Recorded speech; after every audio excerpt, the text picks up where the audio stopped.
саламатсыздарбы, урматтуу телекөрүүчүлөр. Мынакей жаңы жылга дагы саналуу гана күндөр калды. Жаңы жылда ар бирибиздин дасторконубузда сөзсүз түрдө балык болот. Мен болсо сиздерге бүгүн ушул балык жасоонун дагы бир түрүн көргөзүп берейин. Бүгүн менде балыктын форель түрү. Форельди алдын ала жууп тазалап алабыз. İçini тазалап, узак суу менен жууп, бизге керектүү бөлүкчөлөргө бөлүп алабыз.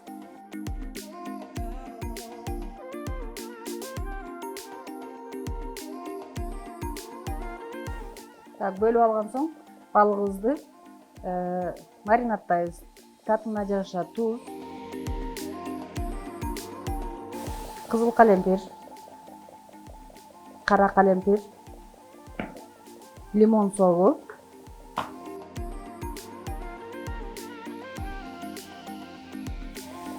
жана ошондой эле бир аз орегано чөбүнөн пайдаланабыз.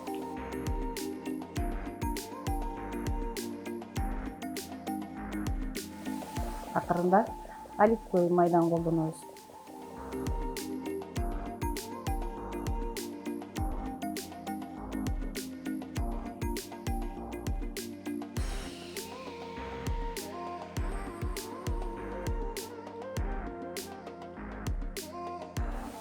Балыгыбыз маринадталган соң, муну дагы 20 мүнөткө алып коебуз. Андан эмесе балыгыбыз даяр болду. Балыгыбыз 20 мүнөт турду маринадта. Балыгыбызды алдын ала даяр болгон духовканын ичине тизип алабыз.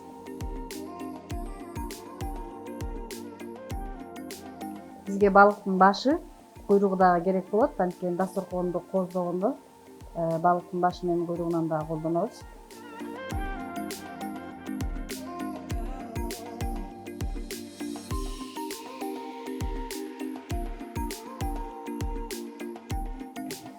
Балыкты 20 мүнөткө эң узагы менен, болбосо 15 мүнөткө духовканын 200 градусуна бышырып алабыз. Биздин балыгыбыз даяр болгучу, урматтуу телекөрүүчүлөр, биз алдын ала тарелканы даярдап алдык. Тарелкага атайын кооздук бериш үчүн редиска, лимон жана салат жалбырагынан пайдаландык. Биздин балыгыбыз болсо даяр болуп калды. Андан эмесе кооздоп тизип баштайбыз.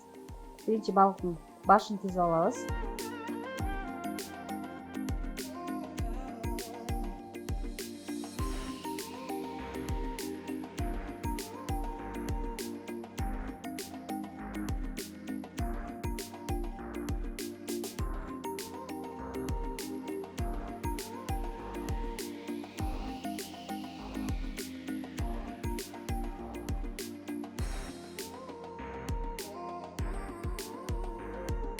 Мына ушундай жаңы жылдык дасторкондун ажарын ачуучу балыгыбыз даяр болду.